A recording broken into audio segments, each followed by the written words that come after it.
بسم اللہ الرحمن الرحیم وَلَقَدْ نَصَرَكُمُ اللَّهُ بِبَدْرٍ وَأَنْتُمْ أَذِلَّةٌ فَاتَّقُوا اللَّهَ لَعَلَّكُمْ تَشْكُرُونَ صدق اللہ العظیم۔ صلاۃ والسلام علیک یا سیدی یا رسول اللہ وعلی آلک و اصحابک یا سیدی یا خاتم النبیین۔ آج کے درس میں انشاءاللہ تعالی ہم رسول اللہ صلی اللہ علیہ وسلم کے ان جانثاروں کو سلام عقیدت پیش کریں گے جنہوں نے اسلام کی خاطر اپنی جانیں اسلام پر قربان کر دی، جن کے سینوں میں عشق رسول کریم صلی اللہ علیہ وسلم تھا، اور جن کی شان یہ ہے کہ ان کی سواریوں کی قسم رب نے قرآن میں اٹھائی، والعادیات ضبحا۔ یہی نہیں بلکہ ان عظیم لوگوں کی سواریاں جب پہاڑوں پہ چل رہی ہوتی تھی، پتھروں پر چلنے کی وجہ سے جب ان کے پاؤں کے رگڑ سے شعلے پیدا ہوتے تھے، اللہ تعالیٰ ان شعلوں کی قسمیں بھی اٹھا رہا۔ پھر جب وہ کہیں مٹی والی جگہ پر، گرد و غبار والی جگہ پر سواریاں چل رہی ہوتی تھی، جو اس سے گرد و غبار اڑتا تھا، فَأَثَرْنَ بِهِ نَقْعًا، اللہ تعالیٰ اس گرد و غبار کی بھی قسمیں اٹھاتا ہے، اور رب ذوالجلال پھر اس عمل کی بھی قسم اٹھاتا ہے جب ان عظیم لوگوں کی سواریاں دشمنوں کی صفوں کو چیرتے ہوئے ان کے صفوں میں گھس جاتی تھی، اللہ ان کی بھی قسمیں اٹھاتا ہے۔ آپ اندازہ فرمائیں وہ کیسے عظیم لوگ ہوں گے جن کی سواریوں کی قسم، ان کا حملہ کرنے کا انداز، اللہ ان کی قسمیں اٹھا رہا ہے، ان لوگوں کی خود کتنی عظیم شان ہوگی۔ عام طور پر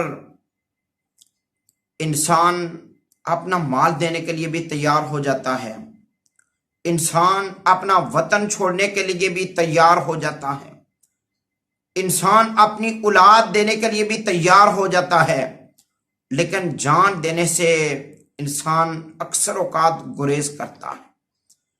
لیکن رسول اللہ صلی اللہ علیہ وسلم نے لوگوں کے دلوں میں اللہ کی محبت اس قدر ڈال دی تھی، اسلام کا پیار اتنا ان کے دلوں میں ڈال دیا تھا کہ وہ لوگ اسلام کی خاطر، نبی اکرم صلی اللہ علیہ وسلم کے دین کی خاطر اپنی جان کا نذرانہ پیش کرنا اپنی سعادت سمجھتے تھے۔ اور یہ بھی یہاں پر بات ذہن میں رکھنی چاہیے کہ جنگیں جو ہیں وہ اسلحے کے زور پہ نہیں جیتی جاتی، کہ جس کے پاس اسلحہ زیادہ ہو تو وہ کہے کہ میں جنگ جیت جاؤں۔ اگر ایسی بات ہوتی تو کبھی روس نہ ٹوٹتا۔ روس کے پاس بڑے ایٹم بم تھے، افغانستان کے پاس ایٹم بم وہ نہیں تھے۔ اگر اسلحے کی بنیاد پہ کسی نے جیتنا ہوتا پھر روس نے جیتنا تھا۔ اور یہ بات بھی کنفرم ہے کہ افرادی قوت کی بنیاد پر بھی جنگ نہیں جیتی جا سکتی۔ اگر افرادی قوت کی بات ہوتی تو پھر جنگ بدر میں رسول اللہ کے غلام تو 313 تھے، دوسری طرف مد مقابل 1000 کا لشکر تھا۔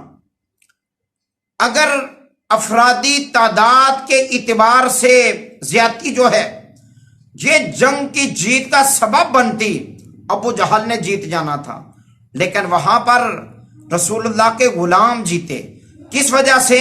افرادی قوت کی وجہ سے نہیں، افرادی تعداد کی وجہ سے نہیں، بلکہ قوت عشق رسول کی وجہ سے۔ علامہ اقبال نے کہا تھا، قوت عشق سے ہر پست کو بالا کر دے، دہر میں عشق محمد سے اجالا کر دے۔ 2 ہجری میں مسلمانوں کی اور کفار کی آپس میں ایک جنگ ہوئی۔ یہ پہلا معرکہ تھا حق اور باطل کا، جو بدر کے میدان میں 17 رمضان مبارک کو ہوا۔ رسول اللہ صلی اللہ علیہ وسلم کو جب یہ خبر ملی کہ کفار ایک لشکر لے کر بدر کے میدان میں آ رہے ہیں مسلمانوں پر حملہ آور ہونے کے لیے، تو پیارے آقا کریم علیہ السلام آپ نے صحابہ اکرام علیہم رضوان سے مشورہ کیا.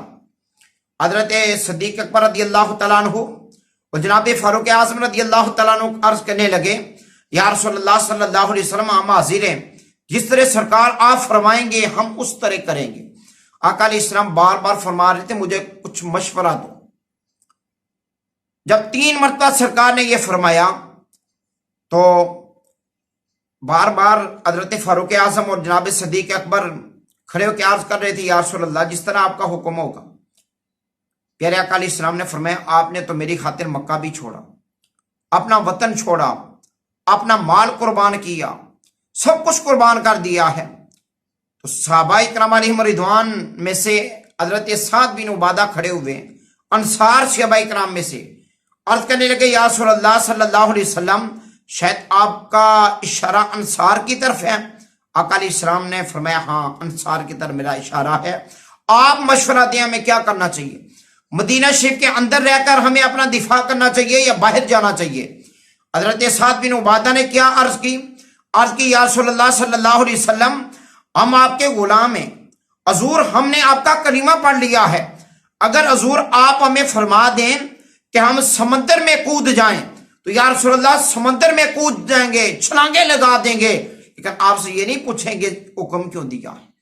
یا رسول اللہ ہم قوم موسیٰ نہیں کہ ہم رب کی نعمتیں بھی کھائیں، رب جلال کی نعمتیں استعمال کریں، لیکن جب فرعون کے ساتھ لڑنے کی باری آئے تو ہم یہ کہیں فَذْهَبْ أَنْتَ وَرَبُّكَ فَقَاتِلَا إِنَّا هَاهُنَا قَاعِدُونَ کہ آپ جائیں اور آپ کا رب جائے، آپ جا کے لڑیں، ہم یہاں پہ بیٹھتے ہیں. یا رسول اللہ ہم قوم موسیٰ نہیں، ہم یا رسول اللہ آپ کے آگے سے بھی لڑیں گے، ہم آپ کے پیچھے سے بھی لڑیں گے، آپ کے دائیں سے بھی لڑیں گے، بائیں سے بھی لڑیں گے، یا رسول اللہ اپنا سب کچھ قربان کر دیں گے، جس طرح آپ حکم کریں گے ہم ویسے کریں گے. آقا علیہ السلام خوش ہوئے، صحابہ اکرام علیہم رضوان سے فرمایا تیاری شروع کرو. صحابہ اکرام علیہم رضوان نے تیاری شروع کی. 2 ننھے منھے بچے حضور کی بارگاہ میں آ جاتے ہیں، جناب حضرت معاذ اور حضرت معوذ. آقا علیہ السلام نے پوچھا آپ کیوں آئے ہو؟ اور کہ حضور ہم بھی جہاد پہ جانا چاہتے ہیں. کیسا جذبہ تھا. آقا علیہ السلام نے دونوں کو جب دیکھا، بڑا بھائی جو تھا اسے آپ علیہ السلام نے منتخب فرما لیا، فرمایا کہ آپ بڑے ہو، طاقتور بھی ہو، آپ جہاد پہ جا سکتے ہو. چھوٹے سے کہا کہ آپ چھوٹے ہو، آپ نہیں جا سکتے. آقا علیہ السلام کی بارگاہ میں عرض کرنے لگا وہ چھوٹا مجاہد یا رسول اللہ میرا قد ضرور چھوٹا ہے لیکن میں اس سے زیادہ طاقتور ہوں، اگر آپ چاہیں تو میرا مقابلہ کروا سکتے ہیں. آقا علیہ السلام نے فرمایا کہ مقابلہ کر کے دیکھ لو. آپ جس وقت مقابلے کی باری آئی چھوٹے بھائی نے بڑے بھائی کو کہا تمہیں مبارک ہو، حضور نے تمہیں منتخب فرما لیا، میری خاطر تم زمین پر لیٹ جاؤ، جب میں تمہیں پکڑوں تم نے نیچے گر جانا ہے، مجھے بھی حضور ساتھ لے جائیں گے. بڑے بھائی نے قبول کر لی بات. بڑے بھائی نے جو ہی قبول کی زمین پہ نیچے گرا بڑا بھائی، چھوٹا بھائی سینے پہ چڑھ گیا. حضور علیہ السلام ساری سرگوشی بھی سماعت فرما رہے تھے، آقا علیہ السلام مسکرا رہے تھے. آقا علیہ السلام نے دونوں کو منتخب کر لیا، فرمایا کہ دونوں جہاد پہ جا سکتے ہو. تھوڑی دیر گزری، ایک عورت حضور کی بارگاہ میں آ گئی، 6 ماہ کا بچہ اٹھایا ہوا ہے. آقا علیہ السلام نے فرمایا کہ مائی صاحبہ آپ کہاں آئی ہیں؟ عرض کی یا رسول اللہ صلی اللہ علیہ وسلم میرا کوئی جوان بیٹا نہیں کہ جو میں آپ کے ساتھ بدر کے میدان میں بھیج سکوں. یا رسول اللہ کسی نے اپنا جوان بیٹا بھیجا ہے، کسی نے اپنا بھائی بھیجا ہے، کسی نے اپنا شوہر بھیجا ہے، کسی نے اپنا باپ بھیجا ہے. یا رسول اللہ میرے پاس کوئی ایسا رشتہ موجود نہیں جس کو میں بھیج سکوں، لیکن یا رسول اللہ یہ 6 ماہ کا بچہ ہے، آپ اسے لے جائیں. آقا علیہ السلام نے فرمایا یہ تو بہت چھوٹا ہے، یہ چل نہیں سکتا، یہ تلوار نہیں چلا سکتا، یہ وہاں پہ جا کے کیا کرے گا. مائی صاحبہ نے عرض کی یا رسول اللہ صلی اللہ علیہ وسلم آپ کی عزت پہ قربان جاؤں، یا رسول اللہ یہ تلوار چلا نہیں سکتا، مجھے بھی پتا ہے، لیکن یا رسول اللہ جو تیر آپ کی طرف سے آپ کی طرف آئے گا یا رسول اللہ اپنے سینے پہ وہ کھا تو سکتا ہے. آقا علیہ السلام نے اسے دعائیں دی، فرمایا یہ مجاہد بنے گا، بڑا ہو کر میرا مجاہد بنے گا، اسے گھر لے جاؤ، اس کی تربیت کرو، اچھے انداز سے اس کی تربیت کرو، جب بڑا ہو جائے گا یہ جہاد بھی کرے گا. ایسا انداز تھا، ایسا جذبہ تھا صحابہ کرام علیہم رضوان کا. 17 رمضان مبارک کو پھر جب حق و باطل کا مارکا شروع ہوا بدر کے میدان میں، جب مقابلہ شروع ہوا، آقا علیہ الصلوۃ والسلام آپ نے اللہ کی بارگاہ میں دعا کی، الہ العالمین خاص مدد نازل فرما۔ حضور علیہ السلام نے رو کے دعا کی، اتنے روئے کہ صدیق اکبر رضی اللہ تعالیٰ عنہ کہتے ہیں میں نے عرض کی یا رسول اللہ صلی اللہ علیہ وسلم بس کرے، جتنی آپ نے دعا کر دی ہے جیت آپ کا ہی مقدر ہے۔ پیارے آقا علیہ الصلوۃ والسلام نے جب ہاتھ نیچے کیے، تھوڑی دیر گزری، مقابلہ شروع ہوا، ایک طرف کفار کی صفیں ہیں، ایک طرف مسلمانوں کی صفیں ہیں۔ مسلمان جنگ کی ابتدا نہیں کرتا، ابتدا کفار کی طرف سے ہوئی، کفار نے ابتدا کی، مبارزت طلب کی، مقابلہ طلب کیا کہ ہمارے مقابلے میں کوئی بندے آئیں، ہم ان سے مقابلہ کرنا چاہتے ہیں۔ 3 صحابہ کرام انصار میں سے گئے، جس وقت انہوں نے دیکھا کہ 3 صحابہ آئے ہیں، انہوں نے پوچھا آپ کا تعارف کیا ہے؟ صحابہ کرام نے اپنا تعارف کرایا تو کہنے لگے ہم آپ سے نہیں جھگڑتے، ہم آپ سے نہیں مقابلہ کرتے، ہمارا اور آپ کا مقابلہ ہی نہیں ہے، آپ انصار سے ہیں، ہمارے پائے کے لوگ ہمارے مقابلے میں آئے۔ جس وقت یہ بات آئی، پیارے آقا علیہ الصلوۃ والسلام نے پھر فرمایا کہ امیر حمزہ آپ کھڑے ہو جائیں۔ حضرت مولا کائنات کو کہا جناب آپ کھڑے ہو جائیں، حضرت ابو عبیدہ کو کہا کہ آپ کھڑے ہو جائیں۔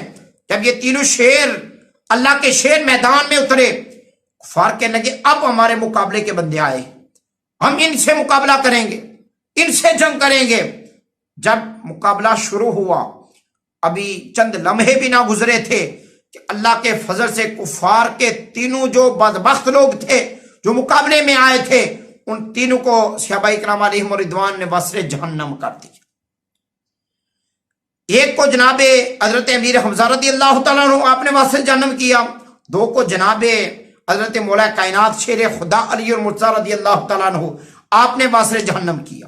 جو ہی 3 کفار کے سردار وصر جہنم ہوئے، ان کی لاشیں زمین پر گری، وہاں جنگ کا نقشہ ہی بدل گیا۔ انہیں بڑا اعتماد تھا کہ یہ ہمارے بڑے مجاہد ہیں، بڑے بہادر ہیں، انہیں بڑا مقابلہ کرنا ہے۔ لیکن جس وقت مقابلہ ہوا اس انداز سے کہ مسلمانوں نے ان کو چند لمحات کے اندر ڈھیر کر دیا، وہ گھبرا گئے۔ اب گمسان کی جنگ شروع ہوئی۔ ابو جہل کہنے لگا اگر ایک ایک کر کے جاؤ گے یہاں سے کوئی بھی نہیں بچے گا، سارے بیک وقت حملہ آور ہو جاؤ۔ سب نے حملہ کیا، لیکن اللہ پاک نے پھر بھی مسلمانوں کو فتح عطا فرمائی۔ جب فتح ہوئی، کفار بھاگ گئے، 70 کفار مارے گئے، 70 کفار واسرے جہنم ہو گئے۔ جب کفار واسرے جہنم ہو گئے، باقی کفار بھاگ کے ڈر کے مارے، جنگ ختم ہو گئی۔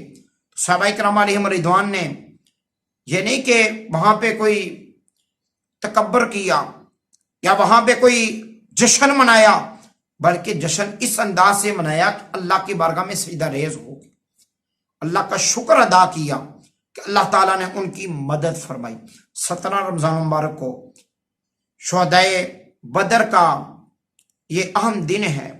اس اعتبار سے اس دن یہ عمل ضرور کرنا چاہیے کہ ان کے اصال ثواب کی ترکیب بنے، ان کو تحفے تحائف بھیجیں۔ اللہ تبارک و تعالی ہمیں بھی عشق رسول کی دولت سے مانگے۔